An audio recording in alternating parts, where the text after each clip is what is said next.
From Los Angeles, the Carter Report presents Amazing Discoveries Worldwide Lectures with John Carter. During these fact-filled presentations that have astounded millions around the world, you'll see the wonders of ancient Egypt and meet Hatshepsut, the bearded queen. You'll visit Petra, the fabled city carved out of a red mountain, Jerusalem, the fated city destroyed by the hordes of Rome, Karnak, the breathtaking temple of gods, demons, and pharaohs, and Babylon, city of God King Nebuchadnezzar. You'll hear the voice of prophecy as it echoes and thunders down the corridor of time, and discover the identity of the real Antichrist. All this and much, much more. Prepare now for a life-changing experience with John Carter as he presents Amazing Discoveries Worldwide Lectures.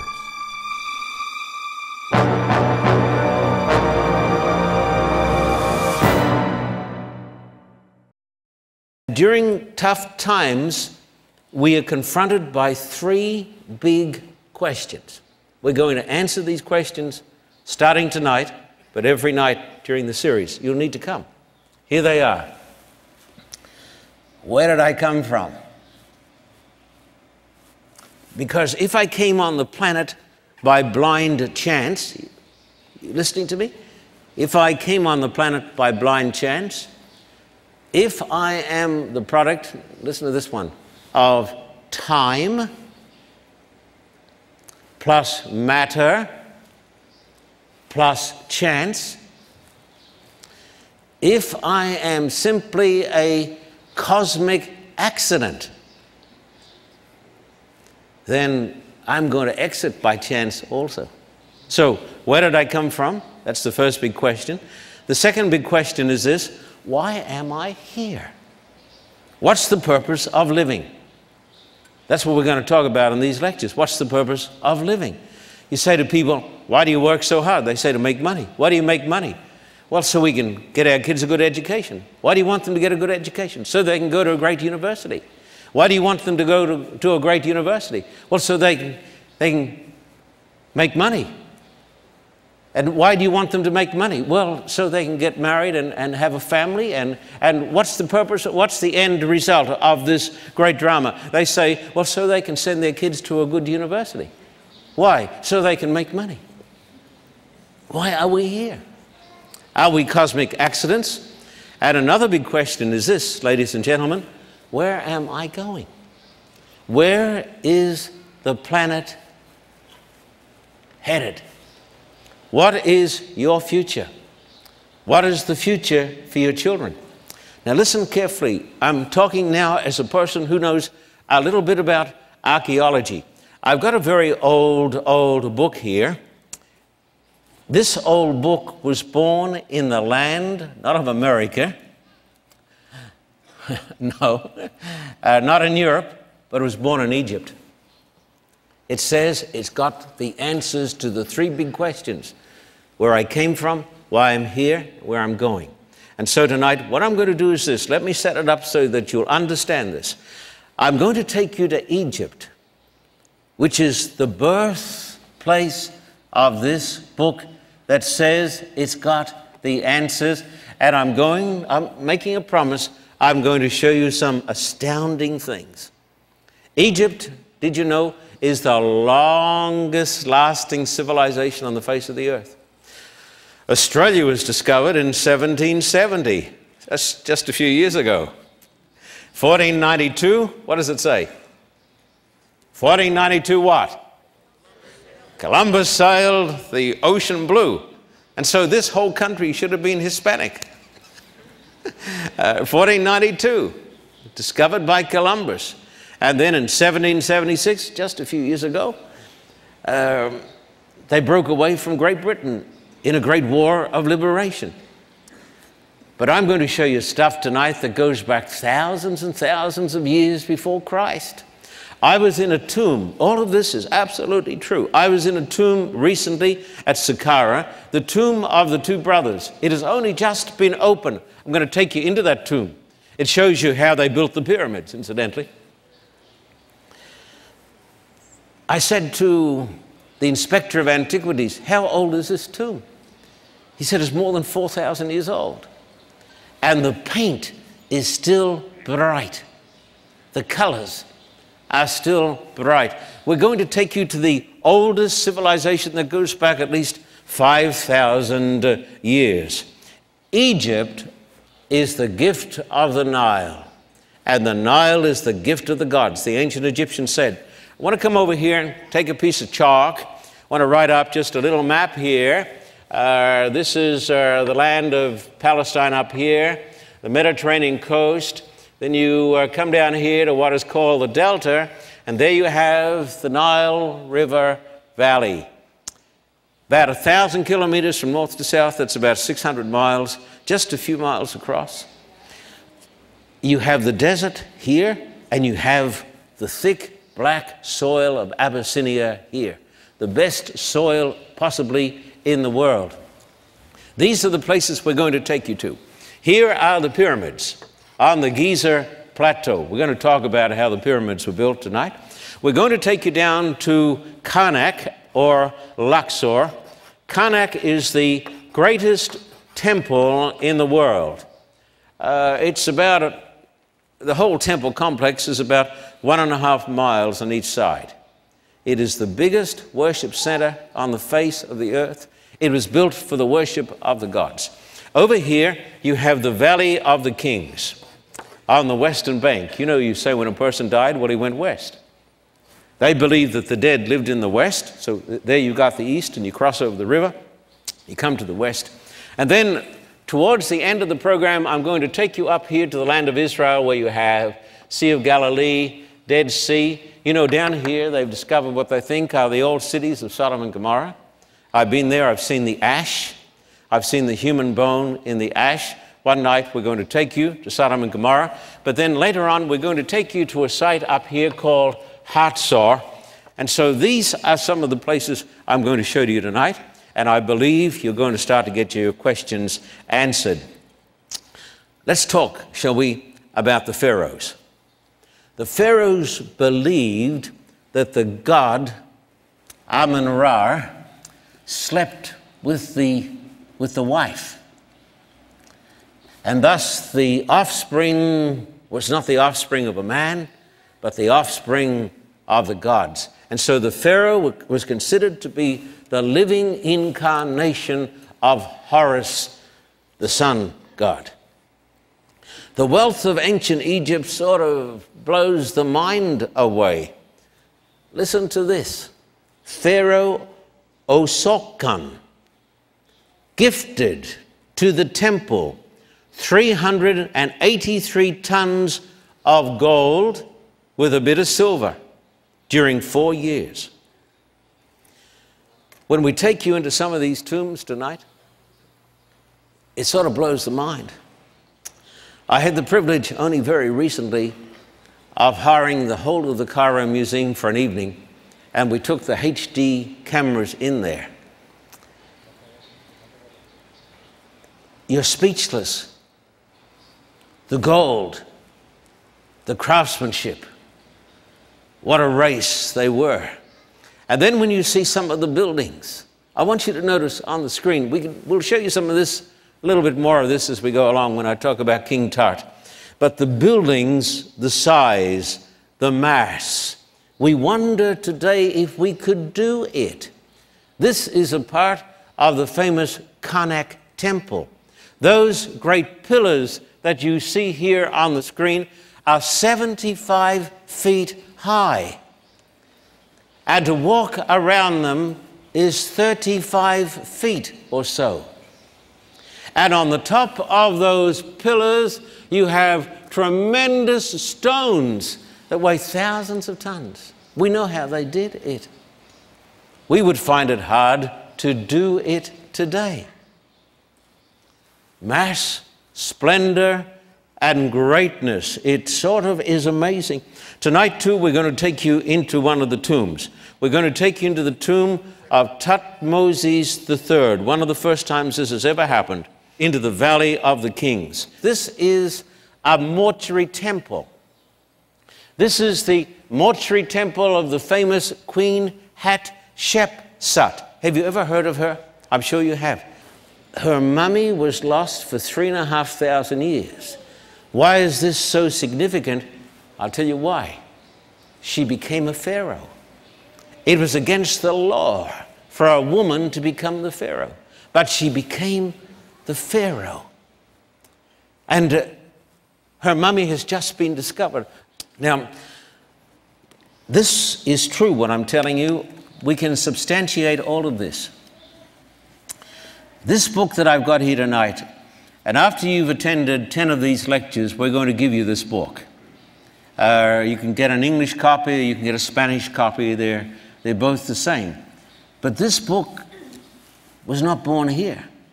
It was born in the land of Egypt.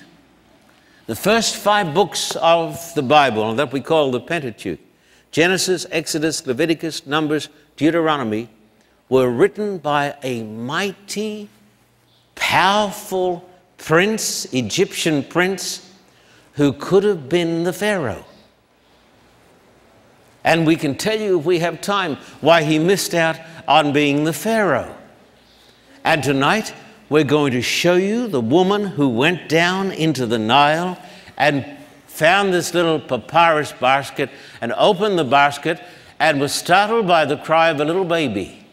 And she picked up this little baby and she gave him an Egyptian name, Moses. Moses. And tonight we're going to show you a great bunch of famous kings, the greatest kings perhaps the world has ever seen. And they're all called Moses. We're going to show you the actual bodies, the fingers, probably the toenails, the hair, and the teeth of some of the greatest kings that are still influencing us today. It's an amazing story. Why am I doing this? Because this book claims to tell us where we came from and why we are here and where on earth is this world going. But the question is, can it be trusted, or is it simply a bunch of foolish fairy tales? Tonight, we want you to come with us on this exciting journey. And every night, tomorrow night, I'm going to talk about Rose Red Petra. I was there just recently. I just love Petra. I'm going back in a few months. The Rose Red City, some would say of human sacrifice. The poet Burgon said, "Match you this wonder, save an eastern clime, a rose-red city half as old as time." We're going to take you tomorrow night up to the high place where we believe human sacrifices were carried out. A city that was lost for 1,000 years because of a prophecy. That's tomorrow night, and you are to come. Now, let's talk about the writing of the ancient Egyptians, because they wrote in a strange type of writing. It was called the hieroglyphs, or the hieroglyphics, the sacred writing. Only a few people, even back in the days of the pharaohs, less than 1% could read it. But then for the last 2,000 years, the riddle of the ancient Egyptians was lost in this strange writing. And then in 1798, Napoleon Bonaparte marched his soldiers down into Egypt. And he said, as his soldiers paraded on the Giza Plateau, he said, men of France, 4,000 years look down upon you. They went up to the Delta, did some of his scholars, and up here in the Delta, you see it looks like a Greek D, upside down. Up in the Delta, they were fossicking around the little town of Rosetta, and they discovered this trilingual inscription. I want you to see it again. It's written in 3 languages. Hieroglyphic, nobody could understand it. Demotic, nobody could understand it. But Greek, every scholar could understand it. And as they read the Greek, they discovered it was a decree in honor of Ptolemy Epiphanes in 196 BC. A young Englishman, a brainy young guy by the name of Thomas Young, tried to work it out and worked out some of it. It was incomprehensible. It seemed impossible to crack the code. And then a young Frenchman took over the job, and his name was Jean-Francois Champollion. And after many, many years, he came to the world and he said, we can now tell you what it means. We now know the message of the pharaohs. That message I share with you tonight because it is a message that concerns the fate of every man and woman in this auditorium tonight, believe me. The Egyptians used ideograms in their writing. They had hundreds and hundreds of different symbols. And sometimes when they wanted to make a symbol, they did it very simply. Something like that would represent a face. This symbol here, you can see it over there, that represented water because it looked like water. And later on, that symbol became the consonant N, because their word for water started with N. And then they also used something that was called the rebus principle. Let me talk about this. The rebus principle is when you try to express an abstract idea through something which is real, but there's no real connection between the two except an abstract idea. Let me illustrate how some of the hieroglyphics will work. Help me work this out. Now, everybody listen and everybody watch, because you're going to have in a moment an examination. Just see what I'm doing and see if you can work it out. This is just a little private example of hieroglyphics. Got it worked out? What is another name for a harp? Come and speak up, please. Come on, louder, louder. Yeah, lyre. Okay, that's giving you the first clue. What does this represent here? This is an abstract concept. If you weren't here this afternoon, what is that? It's a man? Put up your hands if you think it's a man. Come on, you don't go to jail in America because you get it wrong. Put up your hands if you think it's a man. Come on, put your hands up. You don't have to be too worried. This lady here is not too sure. Put up your hand, ma'am. Well, make a vote. Just take a plunge. Okay, you think it's a man? Well, it's not a man. It means nobody. Okay? Nobody. Now work it out with me. Nobody. What's this? You know? Nobody be. What are these things? Leaves. And what is this? Yeah. So say it with me now. Nobody be leaves a liar. Now that's called the rebus principle. It's a way of expressing abstract ideas. And then beside hundreds and hundreds of these abstract ideas and some of these ideograms, they also had an alphabet of 24 different letters. It was tremendously complex. But now we know what the pharaohs were telling us. We know the intrigue of those days. And the Bible, of course, talks about the ancient Egyptians. It talks about the pharaohs. It talks about the man who could have been king. His name was Moses. And now we can go and we can read the strange writings. There you see the word, the letter. You see it there? For water.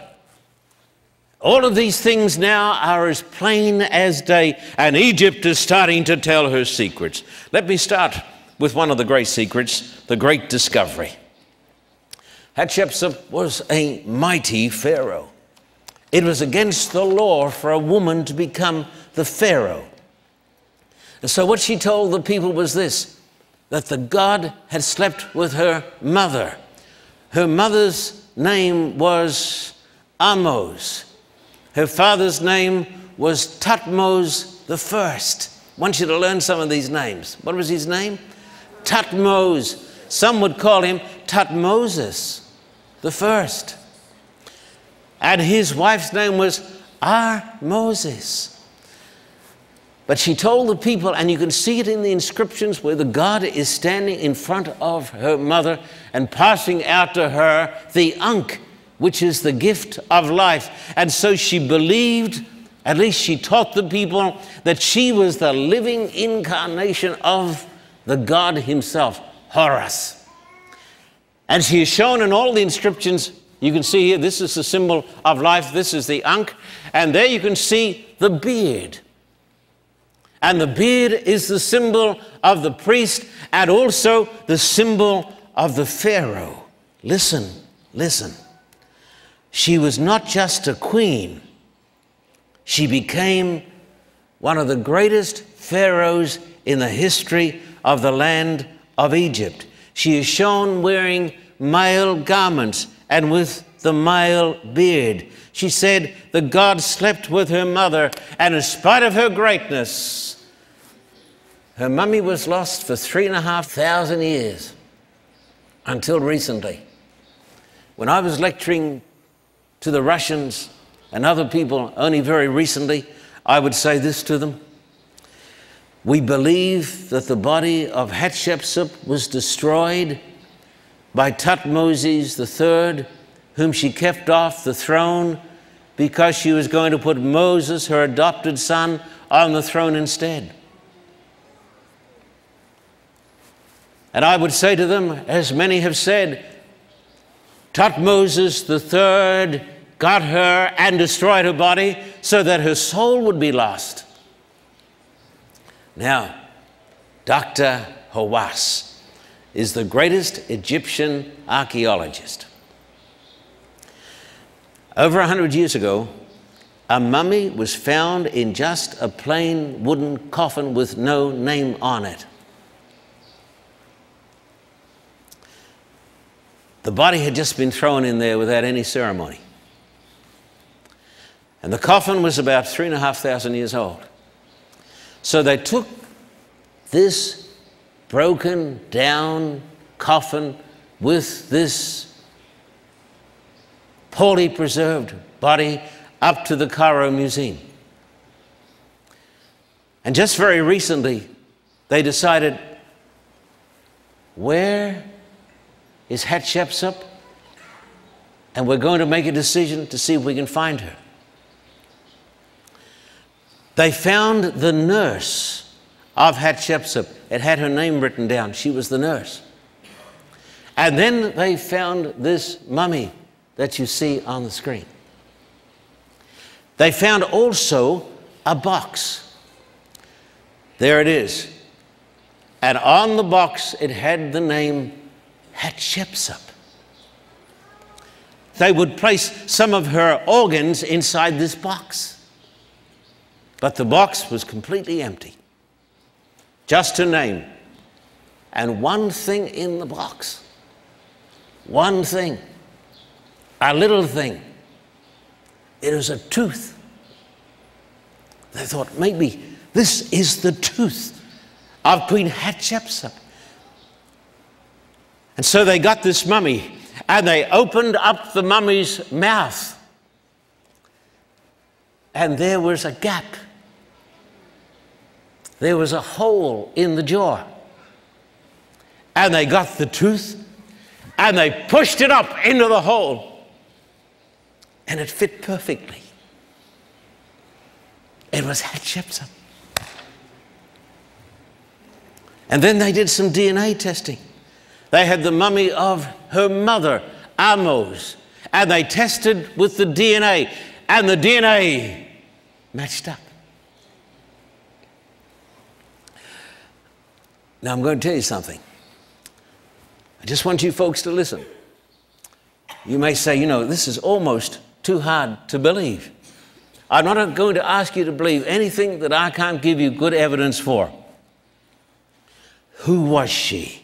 Who was this woman? Who was Hatshepsut? Now, the Bible tells an interesting story. Most of you folks would be people who've been brought up to know something about the Bible. The Bible tells a story about a young man by the name of Joseph. He was sold by his brothers, and he went down into the land of Egypt. And when he got down into the land of Egypt, he was put in the household of a man by the name of Potiphar. And he was a handsome young guy, and Mrs. Potiphar took a liking to him, and she tried to seduce him, and Joseph said, no, no, no, no, no. And what happened? She got so mad that she told lies about him, and Joseph was thrown into prison. Now, the story goes on in the Bible that Joseph gets out of prison, and he actually becomes the prime minister of the land of Egypt. He became what they called in the Bible the Zathnath Paneer. He became like the vice president of the country.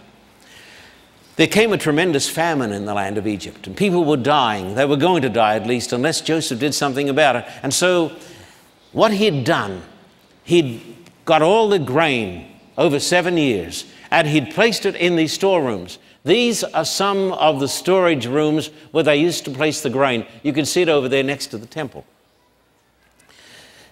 And the years went by, and the descendants of the Israelites, because he was an Israelite, they grew and they grew and they grew down in the land of Egypt.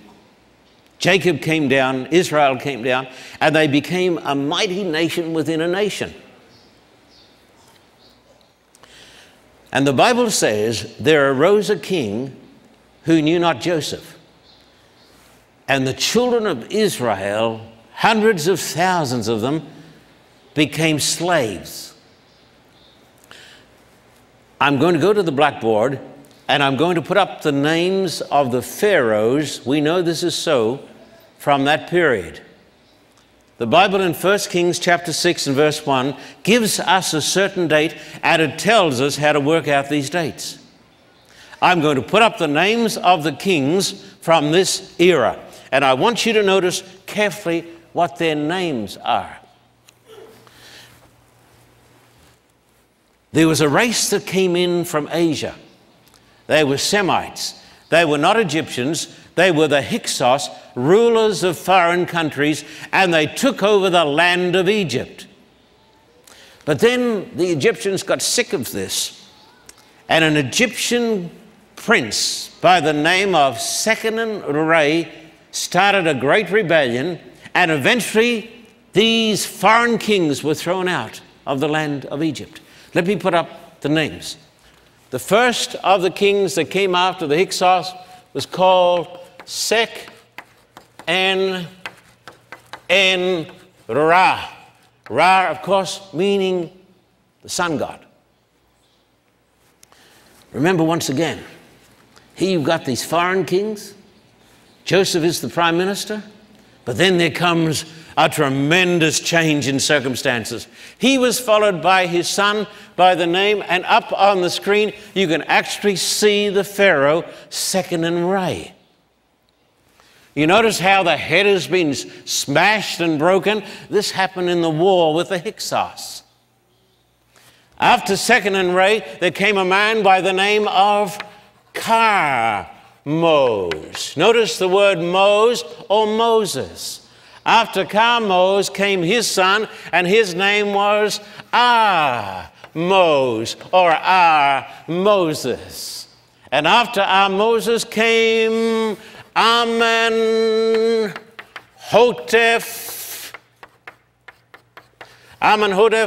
the first. Amen or Amon is the name of one of the great gods. After Amenhotep the first came Moses or Moses the first. He was the father of Hatshepsut. His son's name was Tutmosis or Tutmosis the second. Now, Tutmosis the first had a daughter, and her name is Hatshepsut. And we believe that she was the princess who went down to the river Nile and was startled to hear a baby crying. And she pulled the little baby out of the bulrushes, out of the papyrus basket, and she gave him a name, like her father's name, Moses. After Tutmosis II, you have Tutmosis or Tutmos the third. After Tutmosis III, you have Amenhotep the second. He is the son of Tutmosis III. After Amenhotep II, you have Tutmos the third. After Tutmos the third, you have Amenhotep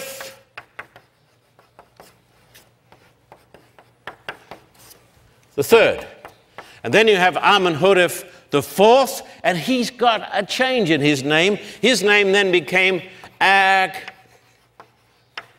That'll do. Akhenaten.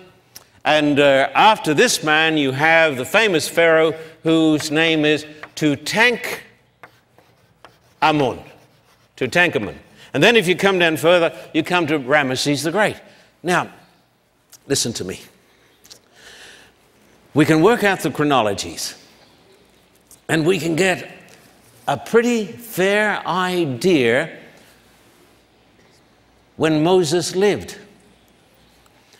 If our estimation of the chronologies is correct, during the time of this king, there was a girl who went down to the banks of the River Nile. She saw this basket, this papyrus basket, and she adopted this little baby, and she made this little baby her son. He is the person who wrote the first 5 books of the Bible. When she took him out of the papyrus basket, she said, I'm going to give him a name. And she gave him a name. She didn't call him Thutmose or Ahmose. She called him Moses. And this woman here that you can see on the screen, the remains of this woman, is the woman who went down and found the baby. Now, the story is even more exciting than this, because here you've got over here this guy by the name of Thutmoses III. Thutmoses II, who was her husband, had an affair with some lady beside his wife. And what happened was this: the baby was Thutmoses III. And so Hatshepsut said, when her husband died, I am going to be the Pharaoh. This man here, you can see on the screen, is Thutmoses III. Now, I'm going to give you a run-through on the pharaohs. We've got the bodies of Ahmose and Thutmose and Ramesses, that's Ramos. But this gentleman up here on the screen tonight is Thutmoses III. And he is the Pharaoh that she kept off the throne. He was the legitimate Pharaoh, but she kept him off the throne. I wonder why she kept him off the throne.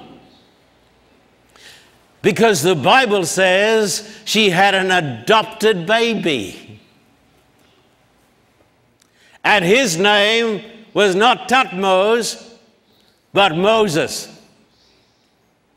And this Moses was in line to become the Pharaoh himself.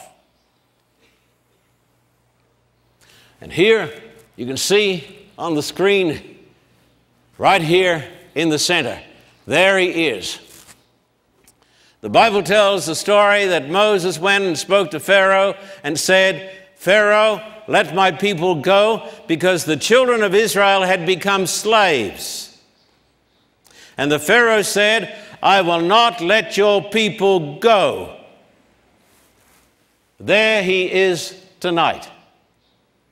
Hasn't got a lot to say, has he? This is the greatest of the pharaohs, Thutmoses III. I'm going to show you some pictures now out of the tomb of Rekhmare. The tomb of Rekhmare, which is on the west side of the Nile. We're going to take you into this tomb. This tomb has only recently been opened. This tomb goes back to the days of these great pharaohs. And you go inside back to the time of the 18th dynasty, and I want you to notice what you can see on the screen here. Here you've got Egyptians oppressing Semites. Now, I've never shown these pictures before. I've never been able to get into the tomb of this nobleman. I couldn't get into the tomb. But I got into the tomb just recently, and we got all this on HD television. But there you can see the Egyptian standing here with a staff in his hand, and you can see these other people, how they look different. You notice they're not Egyptians. You can tell the Egyptians very plainly. Here's a man with a whip. But these other people who are doing the work are Semite slaves. Now, some people have doubted whether the Bible was right when it spoke about the children of Israel being slaves in the land of Egypt. Here, ladies and gentlemen, you have clear proof of Semites being oppressed by the Egyptians, exactly as the Bible says. And so they'd become a race of slaves. There was a little boy who grew up to be a prince. His mother was going to put him on the throne, but there was another Moses. His name was Hatshepsut III, and he said, never, never, never will he have my throne. It is the drama that is recorded in the Bible thousands of years ago. Let me read you the story out of the book. This is Exodus chapter 2. That's the second book of the Pentateuch, Exodus chapter 2 and 1 and onwards. It says this: Now a man of the house of Levi married a Levite woman, and she became pregnant and gave birth to a son. When she saw that he was a fine child, she hid him for 3 months. But when she could hide him no longer, she got a papyrus basket for him and coated it with tar and pitch.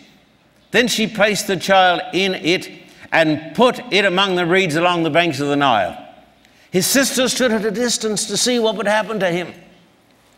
Then Pharaoh's daughter went down to the Nile to bathe, and her attendants were walking along the river bank.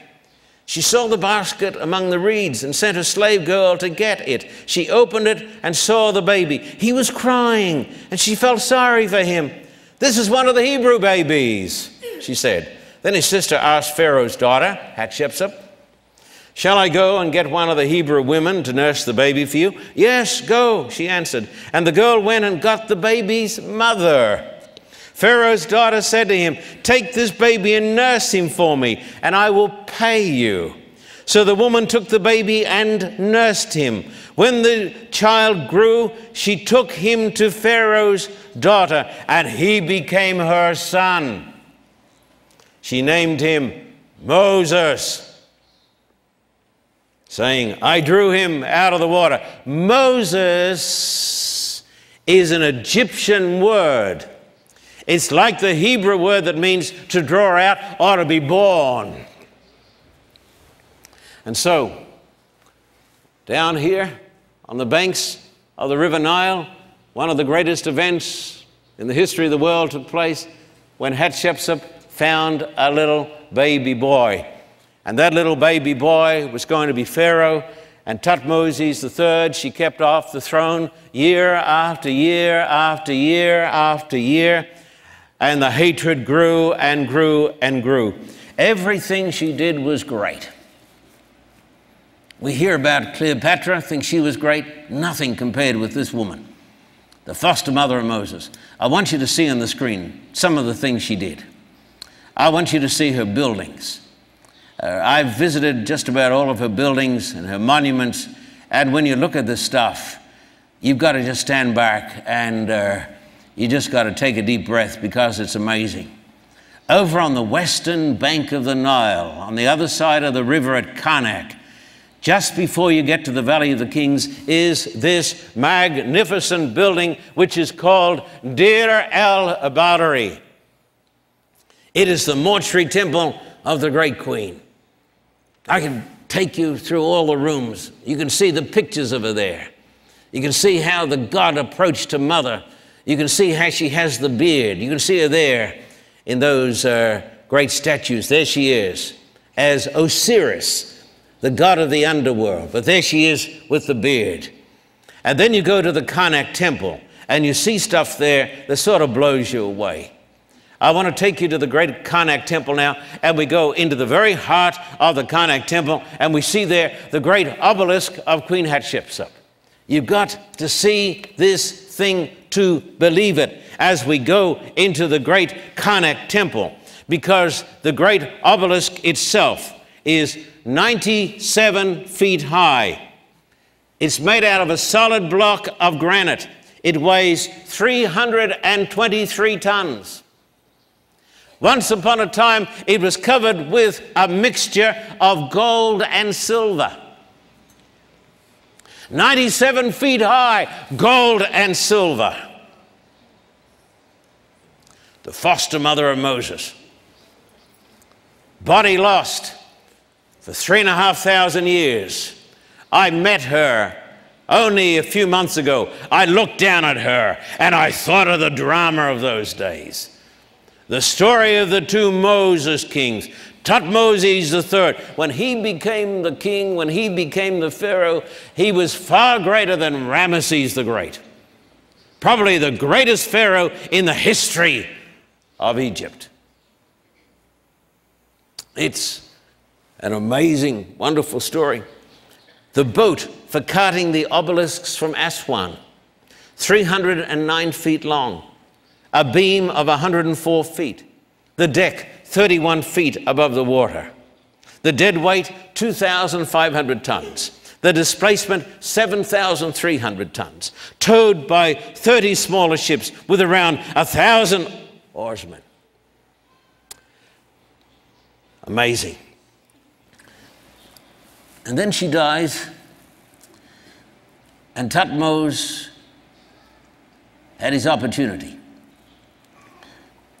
When you go and see the inscriptions of Hatshepsut, you'll see how most of them have been obliterated.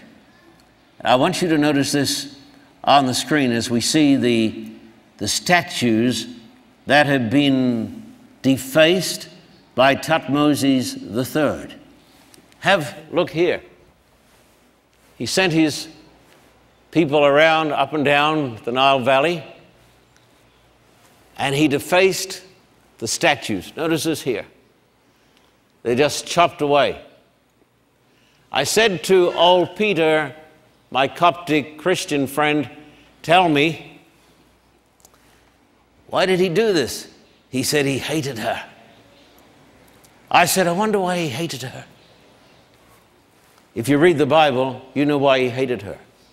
Apparently, his son, Amenhotep II, joined in this terrible business of wiping out her memory, her body thrown out unceremoniously like an unclean thing, and discovered only a few months ago. The foster mother of Moses. I am forced to believe the story of the Bible because all the pieces fit together. There's no doubt about it. I'm going to take you now to the tomb of Thutmose III. This is the first time I've ever had the privilege of going into that tomb with a television camera. You can't get inside the tomb. The Bible says, listen to this stuff, I know it's so much to take in. This is taking you now inside the tomb. I don't think you'll ever see stuff like this again. This is inside the tomb of Thutmose III. If our calculations are right, he was the Pharaoh who was drowned in the Red Sea. That is mentioned in the Bible. This is the sarcophagus of Thutmose III. I'm with Dr. Randy Younger from Andrews University, and we're looking at the sarcophagus of Thutmose III. But there's something even more amazing. I've shown you the mummy of Thutmose III, but it may be the wrong person. It appears as though the mummies might have been switched, because this is the mummy of a young man. It appears as though the mummies might have been switched. You know why they might have been switched? Because the Bible indicates that in the year 450 BC, most likely, which is the date that is taught in the Bible as to when the Exodus took place, it appears that this man was drowned in the waters of the Red Sea, or the Reed Sea. Come inside the tomb again. I want you to come inside the tomb again. The tomb has been finished in haste. It's not even finished properly. They've got stick-like figures. And on one of the walls, this is true, it's the truth. On one of the walls, it's got pictures of people, corpses floating in the water. Hundreds of soldiers floating in the water. in the tomb of Thutmose III. Now, this could be just a part of Egyptian mythology, but could it be more than coincidental that in the tomb of the Pharaoh who was drowned in the Red Sea, there are pictures of corpses floating in the water?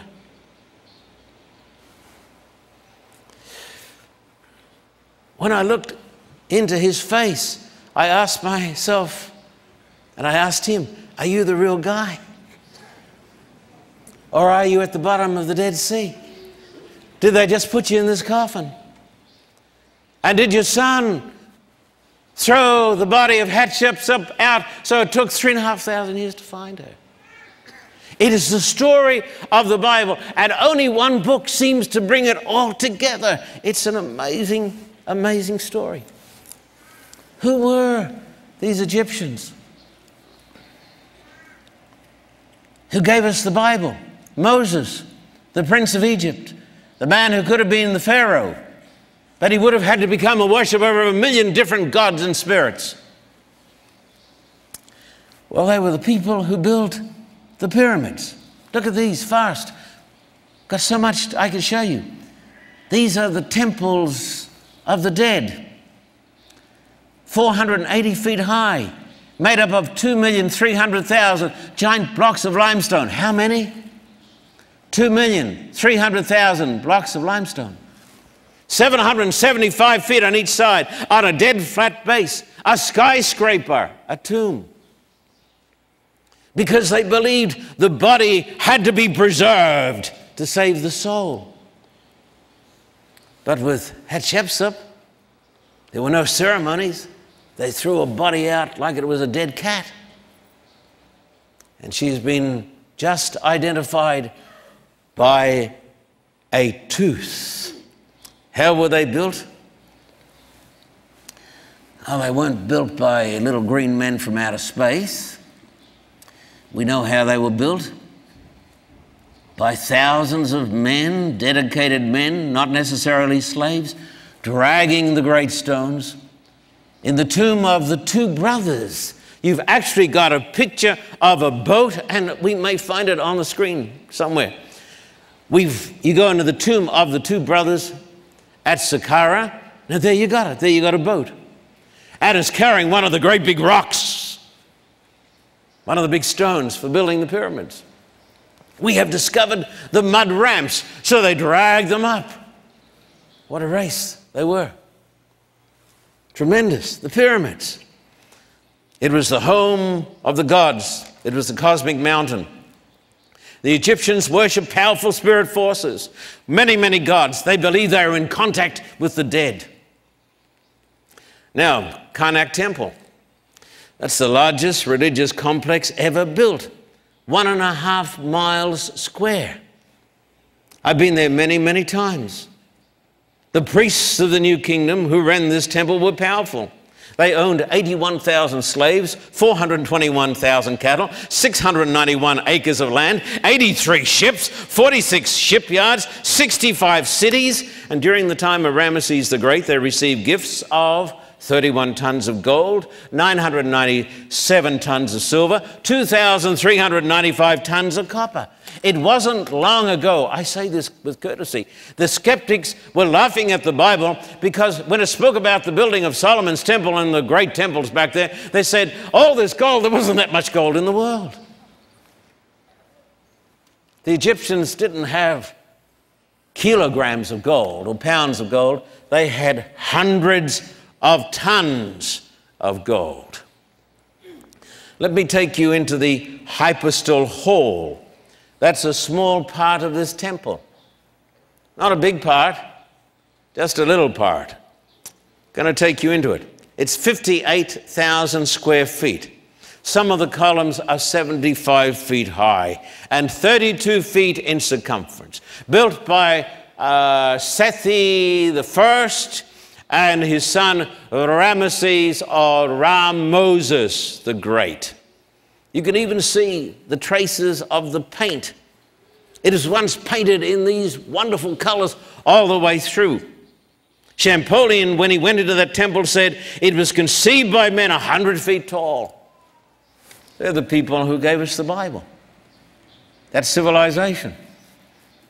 Some folks today think, it's just a book written by peasants and simple people. They're the simple people. This is the civilization that gave us the Bible, that claims to have the answers. I want you to look at the glory. We don't have a lot of time. I want you to look at some of the glory. Come into King Tut's tomb. We're going to do this fast, because I've got more information to give than I could ever give tonight, but I'll be giving more tomorrow night. This is the entrance to the Valley of the Kings. But I want you to come straight into the tomb. I want you to come with us. I hired the Cairo Museum recently for a full evening with 40 guards, and we were able to go and take our television cameras in there. That was Nefertiti, most likely the mother. This is Akhenaten, most likely the father or the father-in-law of King Tut. But I want you to see some of this marvelous, wonderful craftsmanship.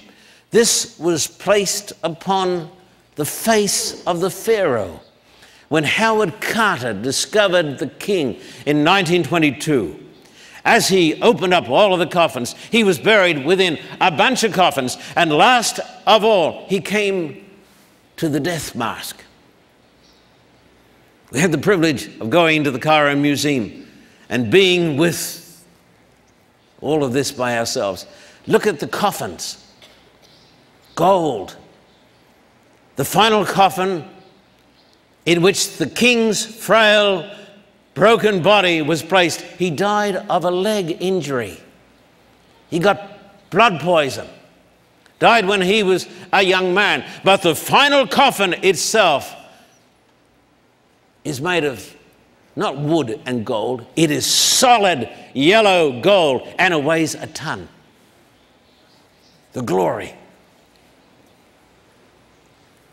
The Bible indicates Moses could have had that glory. If he hadn't made the right decision, I would have met him in the Cairo Museum with the rest of the mummies and the rest of the pharaohs.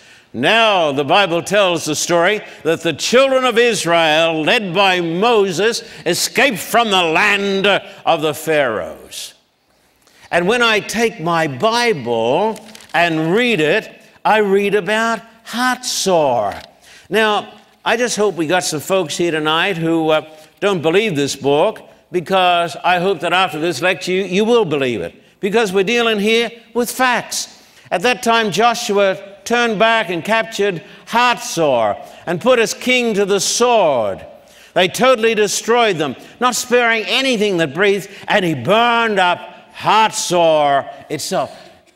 It says that when they left Ramses, the children of Israel, when they got over into Palestine, they destroyed the city of Hatshepsut. This is Hatshepsut.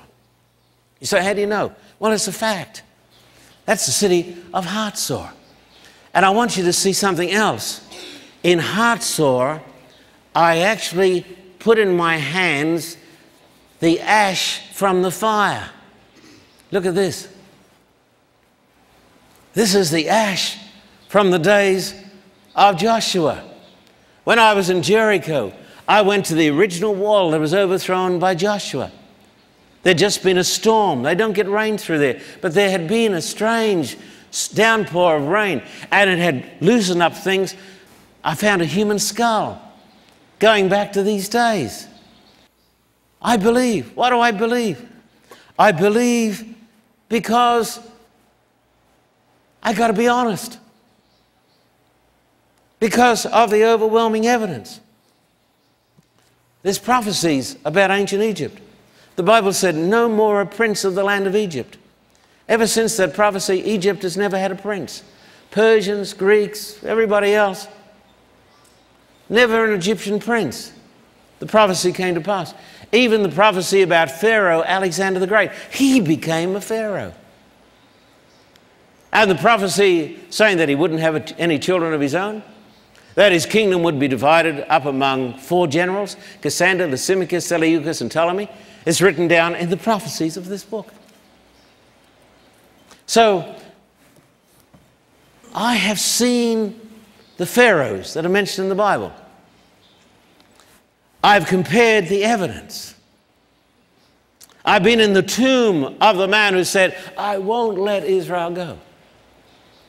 I personally examined with Dr. Huas. I personally examined the body of the woman and found Moses in the basket. Thus, I'm forced to believe. I'm forced to believe that this is true.